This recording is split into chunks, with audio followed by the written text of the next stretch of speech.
हरे कृष्णा। स्वागत है आपका मेरे इस चैनल माँ ब्रह्माणी कृपा @अनीता धार्मिक ज्ञान पर।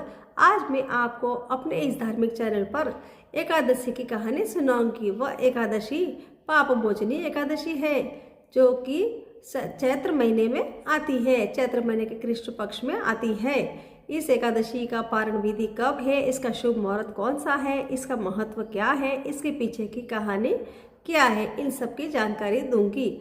आप वीडियो के अंत तक बने रहिएगा और इस वीडियो को अपने दोस्तों के साथ जरूर शेयर करें। पंचांग के अनुसार चैत्र माह के कृष्ण पक्ष की एकादशी तिथि की शुरुआत 25 मार्च को सुबह 5:05 पर होगी और इस तिथि का समापन 26 मार्च को सुबह 3:45 पर होगा। ऐसे में पाप मोचनी एकादशी का व्रत 26 मार्च 2025 को रखा जाएगा। लेकिन आप कहोगे कि 25 तारीख को एकादशी है तो 26 तारीख को क्यों कहते रखने के लिए? क्योंकि हमको 26 तारीख को एकादशी सुबह के समय मिल रही है। द्वादशी युक्त एकादशी करने का महान पुण्य प्राप्त होता है, इसलिए मैं आपको एडवाइस दूंगी कि आप 25 तारीख को भी व्रत रख सकते हो और 26 तारीख को रख सकते हो। अगर आपको 25 तारीख का ही व्रत रखना है तो उसमें एक एकादशी का फल मिलेगा और 26 तारीख को आप करोगे तो आपको बहुत सारी एकादशी व्रत रखने का सौभाग्य फल मिलेगा।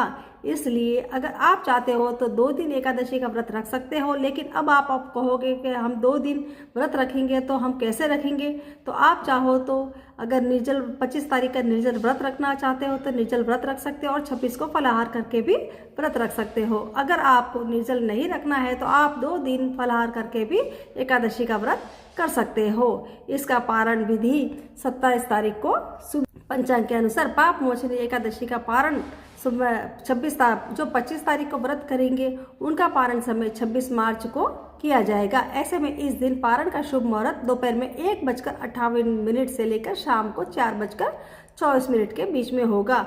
अगर आप 26 तारीख को एकादशी का व्रत रखोगे तो आप 27 तारीख को सुबह इसका पारण कर सकते हो। अब आपका कन्फ्यूजन शायद दूर हो गया होगा। 25 की भी एकादशी और 26 की भी एकादशी, आप चाहो तो 2 दिन कर सकते हो, अगर आप चाहो तो 1 दिन भी कर सकते हो। 1 दिन करते हो तो आपको इसका पारण दोपहर के समय करना पड़ेगा और 26 को भी करोगे तो आपको इसका पारण समय सुबह 27 तारीख को मिल जाएगा। अब मैं आपको एकादशी की कहानी का महात्म्य सुनाने जा रही हूँ और इसकी कथा सुनाने जा रही हूँ। आप ध्यानपूर्वक सुनिएगा और इस कथा को आप अपने दोस्तों के साथ जरूर शेयर करें। युधिष्ठिर ने पूछा कि भगवान फाल्गुन शुक्ल पक्ष की आमल की एकादशी का महात्म्य तो आपने सुना दिया था, लेकिन अब चैत्र महीने कृष्ण पक्ष की एकादशी का क्या नाम है वह बताने की कृपा कीजिए। भगवान श्री कृष्ण बोले कि हे राजेंद्र सुनो, मैं इस विषय में एक पापनाशक उपाख्यान सुनाऊंगा जिसे चक्रवर्ती नरेश मानधाता पूछने पर महर्षि लोमश ने कहा था। मानधाता बोले कि भगवान, मैं लोगों के हित की इच्छा से यह सुनना चाहता हूँ कि चैत्र मास के कृष्ण पक्ष में किस नाम की एकादशी होती है, उसकी क्या विधि है तथा उससे किस फल की प्राप्ति होती है। कृपया ये सब बातें बताइए। लोमश जी ने कहा कि नृपश्रेष्ठ पूर्व काल की बात है। अप्सराओं में सेवित चैत्ररथ नाम के वन में जहाँ गंधर्वों की कन्या अपने किन्नरों के साथ बाजे बजाती और विहार करती थी, मंजुघोषा नाम की अप्सरा मुनिवर मेधावी को मोहित करने के लिए गई थी। वे महर्षि उसी वन में रहकर ब्रह्मचर्य का पालन करते थे। मंजुघोषा मुनि के भय से आश्रम में 1 कोस दूर ही ठहर गई और सुंदर ढंग से वीणा बजाती हुई मधुर गीत गाने लगी।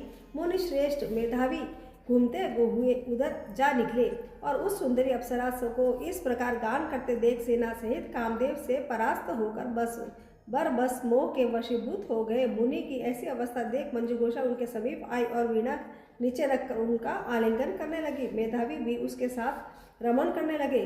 कामवश रमन करते हुए उन्हें रात और दिन का भी भान न रहा। इस प्रकार मुनि जनोचित सदाचार का लोप करके अप्सरा के साथ रमन करते हुए उन्हें बहुत दिन व्यतीत हो गए। मंजुघोषा देवलोक में जाने को तैयार हुई। जाते समय उसने मुनिश्रेष्ठ मेधावी से कहा कि ब्राह्मण, अब मुझे अपने देश जाने की आज्ञा दीजिए। मेधावी बोले कि देवी, जब तक सवेरे की संध्या न हो जाए तब तक मेरे पास ठहरो। अप्सरा ने कहा कि विप्रवर, अब तक न जाने कितनी संध्या चली गई है, मुझ पर कृपा करके बीते हुए समय का विचार तो कीजिए।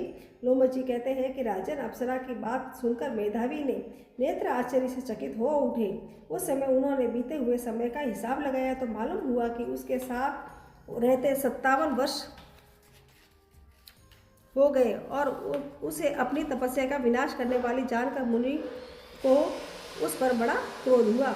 उन्होंने श्राप देते हुए कहा कि पापिनी तू पिशाच हो जा। मुनि के श्राप से दग्ध होकर वह विनय नतमस्तक हो बोली, विप्रवर मेरे श्राप का उद्धार कीजिए। 7 वाक्य बोलने या 7 पद साथ चलने मात्र से सत्पुरुषों के साथ मैत्री हो जाती है। ब्राह्मण, मैंने तो आपके साथ अनेक वर्ष व्यतीत किए हैं, अतः स्वामीन मुझ पर कृपा कीजिए। मुनि बोले कि भद्रे मेरी बात सुनो, यह शाप के उद्धार करने वाली है, क्या करूं? तुमने मेरी बहुत बड़ी तपस्या नष्ट कर डाली है। चैत्र कृष्ण पक्ष में जो शुभ एकादशी आती है उसका नाम पाप मोचनी है। वह सब पापों को क्षय करने वाली है। सुंदरी, उसी का व्रत करने पर तुम्हारी पिशाचता दूर हो जाएगी। ऐसा कहकर मेधावी अपने पिता मुनिवर च्यवन के आश्रम पर गए। उन्होंने आया देख च्यवन से पूछा कि बेटा यह क्या किया, तुमने तो अपने पुण्य का नाश कर डाला। मेधावी बोले, पिताजी मैंने अप्सरा के साथ रमण करने का पातक किया है, कोई ऐसा प्रायश्चित बताइए जिसके पाप का नाश हो जाए। च्यवन ने कहा कि बेटा चैत्र कृष्ण पक्ष में जो पाप मोचनी एकादशी होती है उसका व्रत करने से पाप राशि का विनाश हो जाएगा। पिता का यह कथन सुनकर मेधावी ने उस व्रत का अनुष्ठान किया, जिससे उसका पाप नष्ट हो गए और वे पुनः तपस्या में परिपूर्ण हो गए। इसी प्रकार मंजू घोषा ने भी उस उत्तम व्रत का पालन किया। पाप मोचनी का व्रत करने से के कारण वह पिशाच योनि से मुक्त हुई और दिव्य रूप धारण श्रेष्ठ अप्सरा होकर स्वर्गलोक में चली गई। राजन, जो श्रेष्ठ मनुष्य पाप मोचनी एकादशी का व्रत करते हैं उनका सारा पाप नष्ट हो जाता है। इसको पढ़ने और सुनने से सहस्त्र गोदान का फल मिलता है।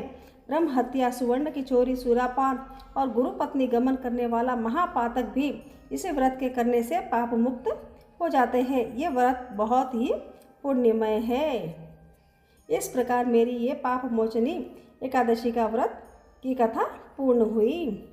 अगर आपको मेरी ये कथा अच्छी लगी है तो आप मेरे इस वीडियो को लाइक करें, चैनल को सब्सक्राइब करें और अपने दोस्तों के साथ ज़रूर शेयर करें। जय श्री कृष्णा।